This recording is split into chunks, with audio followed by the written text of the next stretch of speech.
Photoshop's preferences offer a way for you to customize some basic functions in Photoshop.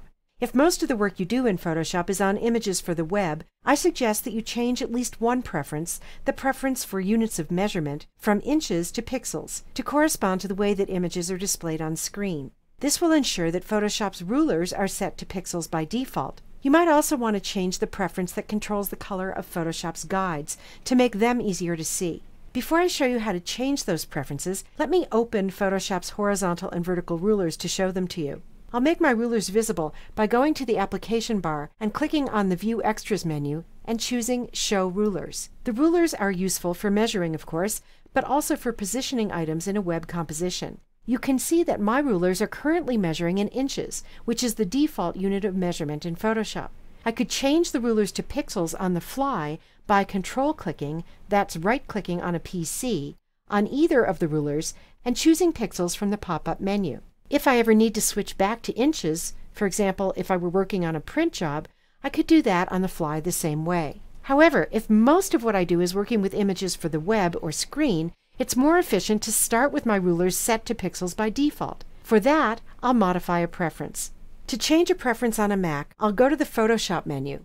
On a PC, that's the Edit menu, and choose Preferences, and I can choose a subcategory of preferences from here if I wish, or just start with General Preferences. In the Preferences dialog box, I'll go to the Units and Rulers category, and then I'll move over to the Rulers menu and change it from its default of inches to pixels, and I'll click OK.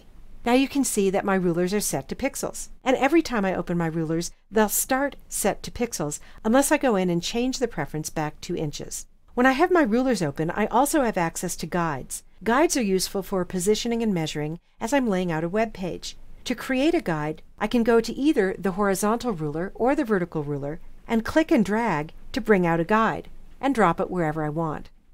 And I can drag out more than one guide. And I can do that from either ruler.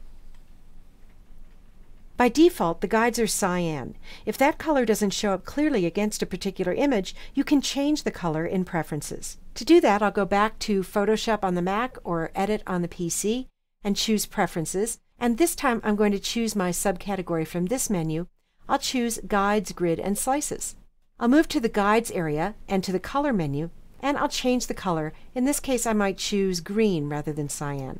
I can also change the style of the guide lines if I prefer dashed lines, but I'm going to leave this as solid lines for now. And, by the way, I can change the color of other elements in this area: Smart Guides, Grid, and Slices. I'll leave everything else at its defaults for now and click OK.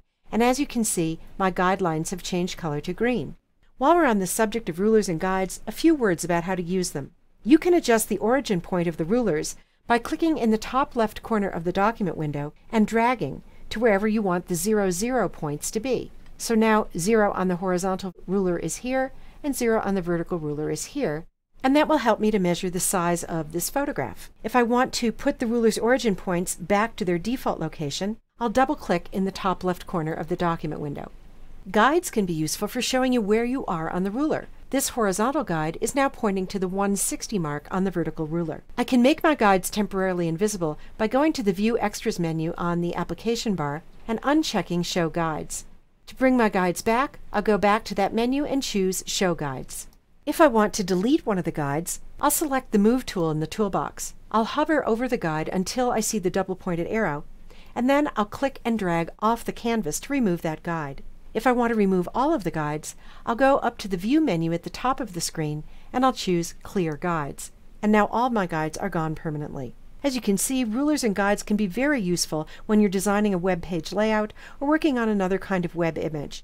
But just be sure that when you are designing for the web, you first set the ruler's preference to pixels in Photoshop's Preferences.